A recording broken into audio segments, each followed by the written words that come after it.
Hey YouTube, I decided to show you some pictures of the house as I went along. So I'm making a video of pictures, so just bear with it. You can see there's some stakes on the ground there. I had to put quite a bit of fill in there at the one end of the house to be able to get it up to grade. What I did here was I dug out my driveway where the wood's piled down at my place. That's where the dirt went after I dug it out to put it fill for the house. So then after the fill was put in place, I dug through the fill down to virgin ground and I filled it with concrete. I didn't build a block foundation wall or anything. That concrete there was 18 inches wide. That was the width bucket I had at the time on the backhoe, and it's 4 feet thick. So you can see, I think you can see some rebar in the picture there sticking up, and that gets added to the concrete floor that's going to be poured over top of this.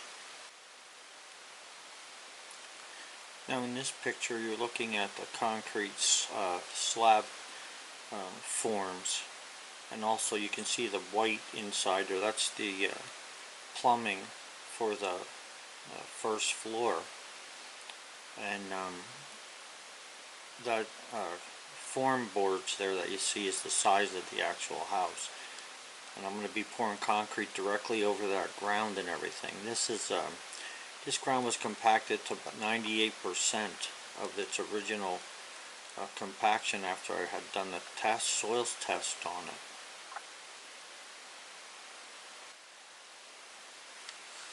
On this photograph here, you can see that over top of the ground, it's totally insulated under that slab. This forces the concrete to be like a solar collector and keeps the heat from moving through the floor too quickly. Now these boxes right here, and there's one that you see there, there's another one in another location, is how I form out for tubs and shower stalls. What I do is I build a form, fill it with dirt, and that form there is on grade with the top of the floor. And then I come back because you need a trap in there, and I need a little leeway to get the trap right all the time. It's never perfect. So I use that to give me the leeway that I need, and then I just pour that with concrete that I mix in a wheelbarrow later. You can see I have a screed board running down the center there that's not quite finished. I poured this floor in 2 different sections on the same day, and then removed the screed board and cut in a fake joint so that the concrete could move, but I still have mesh running through it so it doesn't separate. This is a picture of me with a bull float. I was floating off the first section of concrete that we poured, waiting for the concrete truck to come. You can see how foggy it is there. I was praying all day that it wouldn't rain, and it didn't. But I had bought a tarp 50 foot long by 50 foot wide just in case to roll back over the concrete. I never had to put it on because after we poured this, the weather stayed fairly nice until the next day. And then I had to cover it because it did start raining, but it was already set a little, pretty good by then. These are 3 old guys that helped me. Unfortunately, the 2 guys on the ends have passed on. The guy with the white hat is still kicking, and he's a good friend that's not too far away. That's my wife on the right there. I don't know if she's giving them instructions or recipes for some kind of cooking. But you can see the concrete is, we're waiting for the concrete truck to come back in this picture to finish the other side. Now in this picture, you can see both sides of the concrete, you can see the screed board down in the middle here. Both sides of the concrete are poured, and we're sort of waiting for it to stiffen up a little bit to do some finishing. I was probably back behind the camera here with a bull float. There were 2 girls there helping, my wife and one of the guys' wives. And they did good. They were floating out around the anchor bolts and stuff we had to put in to be able to, make that nice and smooth. So you can see it's starting to clear up there a little bit. The fog is leaving. In this picture you can see drain lines, like where the toilet is, the toilet ring that I'm pointing out here, and then also there's other drain lines here. What I do is I put a sleeve and I wrap duct tape around them so the concrete doesn't knit to the plastic, and I put the sleeve exactly on grade. I do that for the riser pipe, the sleeve, vents, everything in the toilet. So this way here when you're screeding concrete, you just screed right over top of everything. Then I have a drawing that has exact locations to these pipe.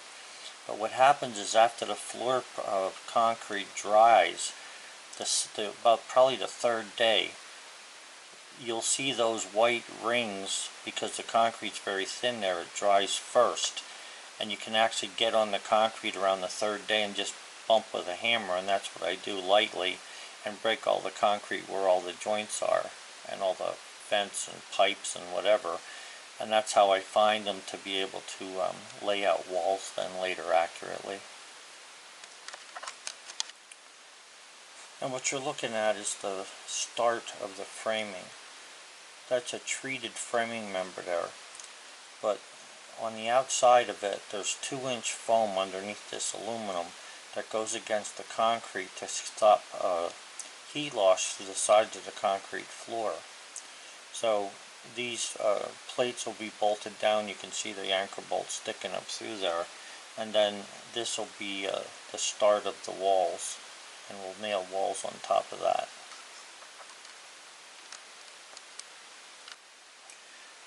So what took place here then was after the wall plates here, the bottoms or the sill plate was drilled to fit the bolt holes and fit to size, they're taken back up one at a time, and then a wall section built with them, and then we stand the wall section back up on top of over the bolt holes. So this is the first day of framing you're looking at there. And what you're looking at there is a stack of doors and windows. I make them ahead of time and just stack them up so that when as we build the walls and they're ready, we just take one off the top and just keep putting it in. All the windows, wide windows, doors, whatever comes up is ready to go. They're all nailed together ahead of time. Now you can see here what I'm saying about this vents and toilet rings.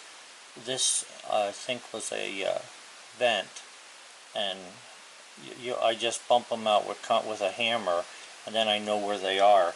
And then this hole over here, this was for a shower stall downstairs, so I know where that is, and different other things we mark, and then just go from there as far as laying out the floor. This way if the piping is off a little bit, like a toilet flange is off because it's already in concrete, I'll adjust the wall to make sure the toilet fits where it's supposed to, if I have to. Usually you're talking like a half of an inch at the most. So this is a picture then of, you can see I'm pretty far away from the house with my truck. That means that I've already ready to leave for the day. And I always took pictures of the work that I did, ever since I can remember, for the day that I personally did. Now, not that the whole company did, but what I did. And that's just something I used to do. So you can see that the walls are braced up, they're straightened up, and what I do is I nail the top plate on last because I wait for all the interior walls to be done so I can. It's just easier for me to get the top plate on. I know it's harder to climb the ladder and do it, but I like doing it that way because it gives me a chance to review everything that's make sure all the walls are plumb and straight and everything. Now on this picture here you can see this framing that's not covered is actually where I come up the steps here, because the plywood has to get cut out, and I walk along here right now, what you've been seeing like yesterday and the day before in my videos. But this is where the balcony gets cut out. What I did here to work upstairs was I actually, after I cut everything out, I put floor joists with joist hangers across here and covered it with plywood so that I could work up there without worrying about falling into the hole. I'll show you that in a second. So then in this picture, the lumber had been delivered for the framing upstairs, and I'm starting to make corners here, and also door frames and window frames. You can see the window frames standing up over there behind me. What's laying on the horses are a set of wall jacks that I made that you use a come along to pick up the walls, because I was mainly doing it by myself. So standing the walls up, a 6-inch wall up on the second floor was a little hard for one person. So I invented these little, I can't say that I invented the idea of a wall jack, but the type that I'm using here actually leaves the wall come up. It hits a metal head, and when it hits it, it's perfectly plumb. So that really helped for me to be able to set the walls up. Just a little note, you can see my same old nail bag there that I still use now. That thing must be 45 years old. I paid a good buck for that leather pouches when I first bought it, and I wasn't about to let it go.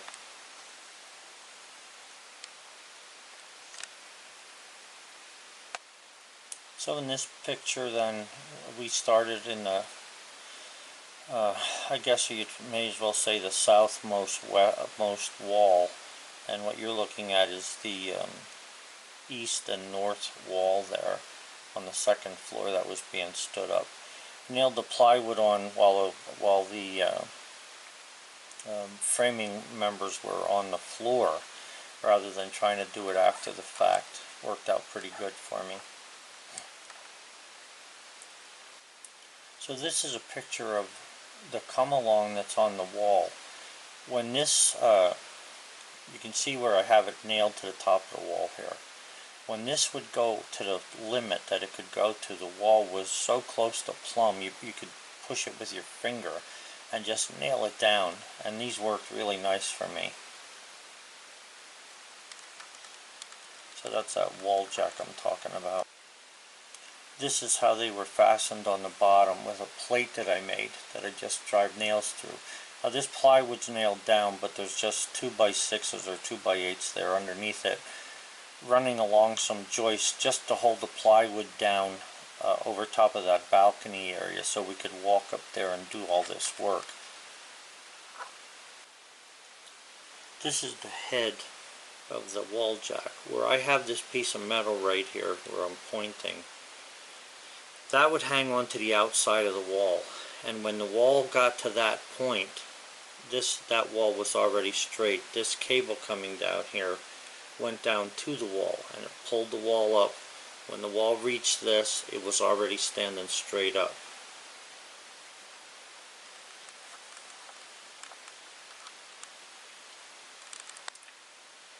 And this weekend I had, it shows here, I had a little bit of help. There's the grandkids there. One of the grandkids was helping me set the trusses up. I showed him a good way on how to get it up there and how to stand the truss up so that I could work on them while I was up there, and everything worked good for it. The trusses, I usually don't use trusses if I can help it, especially on a house, but the price of the trusses was so good that I couldn't pass it up. Now in this picture here, all the trusses are in place and there's braces across them, as well as plywood going up. That's actually the peak where I'm pointing there, and the plywood is up all on one side. So the roof is getting closed in there. So I didn't think we were going to get that far that weekend, so I had to send my wife to go get felt paper to cover the roof because I didn't want any rain to get on the plywood. And I don't know if you can tell or not, but there's like leaves in the background here. This was already in September. It was getting really late to be doing roofing especially where we live. But I had sent her to get some felt paper, so in her heyday she was doing pretty well carrying stuff. So here's a picture of the roof, and I just want you to take notice that the leaves are already turning here. So it was about the first week of, it's between the end of September and the first week of October, because there's still some green leaves there. But anyway, you can see ply clips, because these trusses are on 2-foot centers, so there's ply clips. And I don't build houses with oriented strand board. I use plywood. Plywood is much stronger than OSB. It lasts longer than OSB, and it'll take a rain better than an OSB ever will. So that's what I use. You can see one of the nail guns over there with the hose laying. So this is the end of the day there, and because there's no tools laying out except for a gas can there, and the roof is all on as far as the plywood is concerned. Now I do need to close this in and stuff and put the baseboards on before I put the felt paper on. So the weather was calling for good weather, so the following day then is when we did all that. So in this picture here you can see that the baseboards are on all around the house, and also there's trim, the aluminum trim, the drip edge is on the house, and they're all closed in. And you can see also in this picture that all of the leaves are off the trees already, so this was probably the following weekend or so. What I have here, the contraption you're looking at, is I used to have ladders that had a power lift on them, but since I was out of business I have sold a lot of that. So I backed my dump truck up to the building, and the shingles are all on the back of the dump truck. And what the kids were doing there is we actually put bundles of shingles in a sled and use this wheel to pull the shingles up there, because I just couldn't do it anymore. And then that same day we nailed the shingles down. I think it took us a day and a half to nail the shingles all down. And it was getting pretty cold there. You see I'm in a sweatshirt, so you know the temperature was at least 50.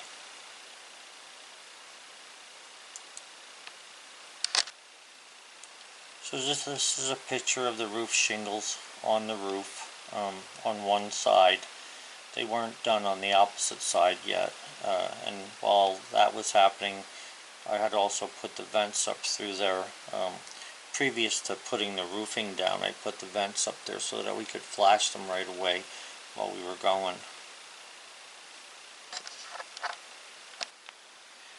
So you can see there's no leaves on the trees, so we're definitely heading into winter there. I started cutting in doors. Those are the two patio doors. One is for an office and one is for the kitchen. And then I went and started cutting windows in as the days went by. This was the finishing of the roof. I think what was happening here, since the ladder's already up there yet on the side, is I was installing the skylights at this point. So once the windows were in, then I started to put the insulation around the windows and stuff to you know, insulate the outside of the house with that Tough-R stuff. So then in this picture here, you can see that we were putting the siding on the first floor there and nailing insulation up on the second floor at the same time. It was getting later already. You can see the sun setting in the west over there really hard. So it was a long day, I'm sure. So in this picture you can see the fascia, the soffit, and the second floor siding was installed around all the windows and everything. I still need to put shutters on the windows. I haven't decided on a color yet. But there's vents in here for the dryer and stuff. So I'm probably in the process of starting to take down scaffolding here, since everything looks like it's done there. Where the porch roof was going, I obviously did not put insulation yet, or siding, because I wanted to see how I was going to put that porch roof on there for certain.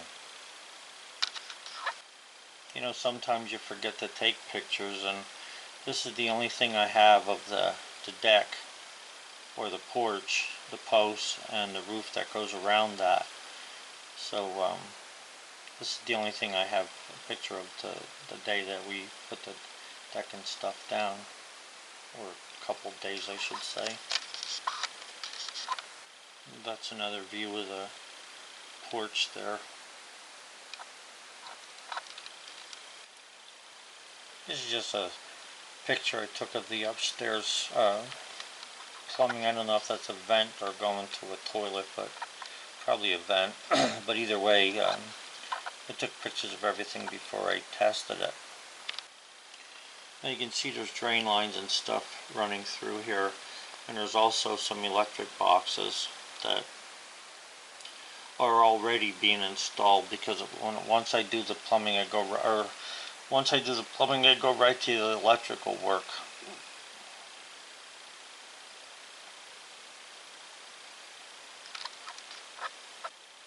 This is the upstairs bathroom, one of them. And wait a second. No, there's only one bathroom upstairs in this house, yeah. So that would be for the bathroom sink, and then a toilet sits next to it.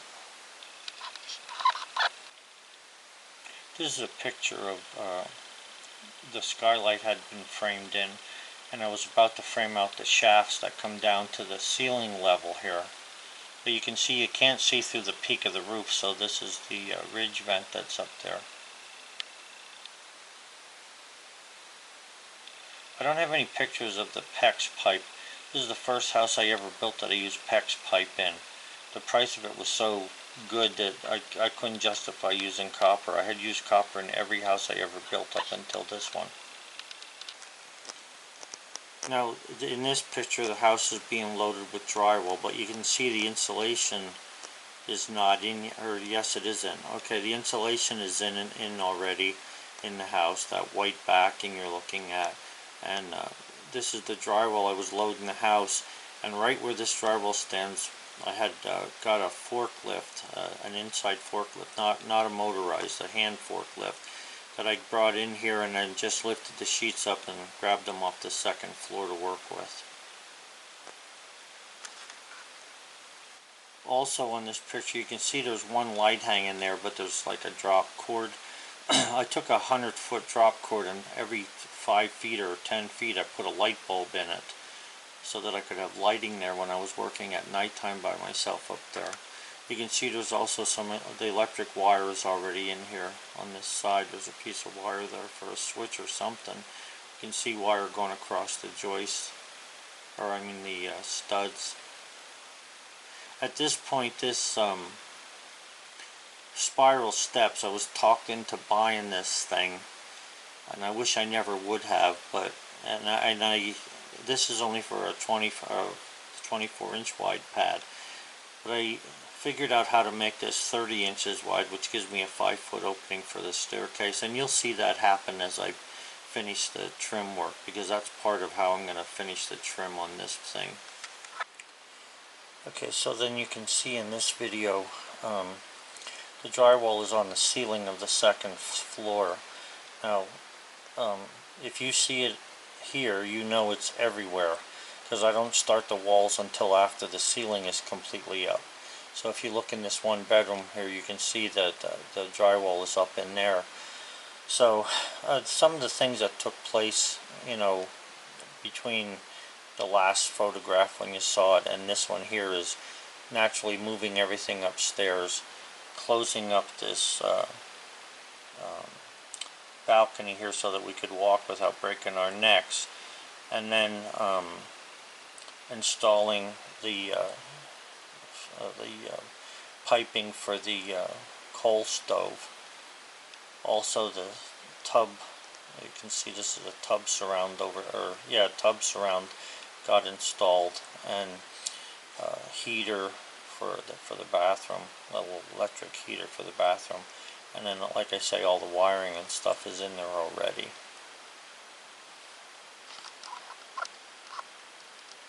Now this picture shows the drywall. Actually, the picture was about drywall. It shows the drywall in here, but this is a pocket door, so it had to be installed before the drywall went up. So this door actually slides into the wall over here because we were losing a little bit more space than we wanted to lose in one of the rooms, so we decided not to have a swinging door, which worked good. So this is drywall then from downstairs. You can see out through the window there's leaves on the trees, so we already went pretty much through winter there. And this is probably, I don't know, spring or summer sometime. I don't have the photos are not date stamped, but you can see the drywall's on the ceiling. This is the kitchen wall here, the kitchen window, and all the drywall's up in there.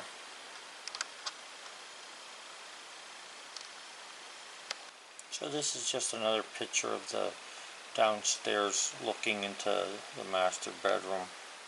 The master bedroom is downstairs on this house. The other bedrooms are upstairs. And there's you go through, when you go through here and go this direction, there's also a bathroom for the master bedroom. So this pretty much finishes the drywall then.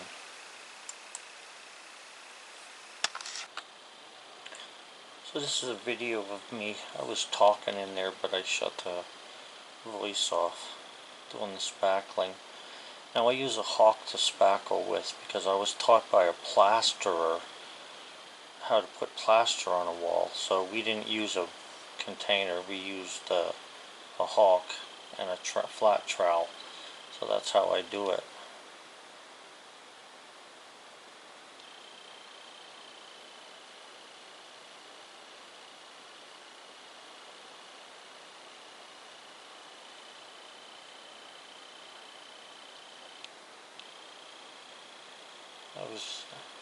I think I was in my 60s there. The house has taken quite a while to build because of different problems I had with, well, personal things, so.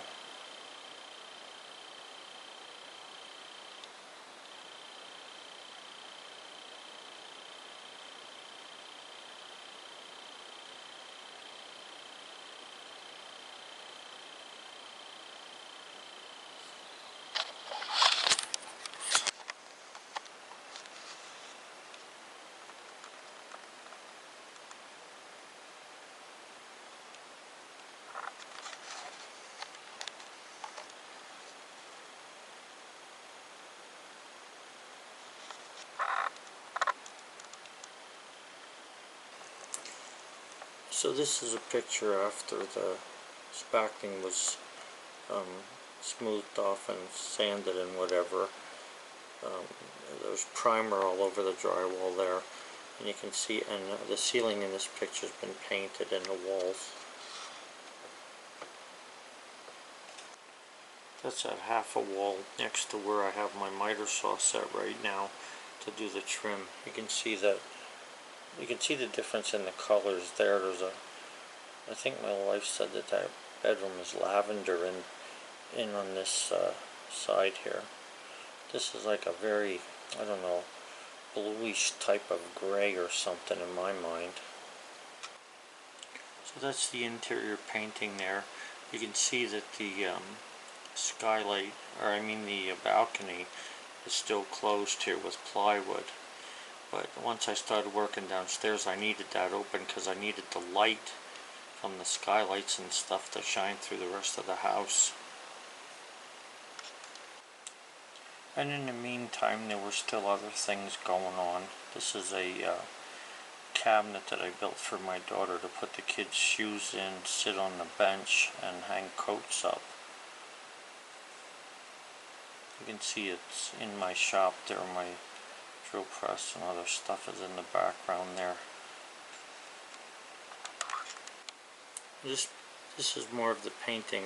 You can see a little bit more color variation. Lavender in there. This is a very light green, and like I say, this is a little bit like a pale color of white or gray. The ceiling is actually ceiling white, and it's really hard to tell the difference in a picture. but when you look at it in real life, you can see the difference there. So that's about where we are right now. You know, I've been working in this bedroom here on the doors and or on the molding. So I just thought I'd like to show you how I put this thing together.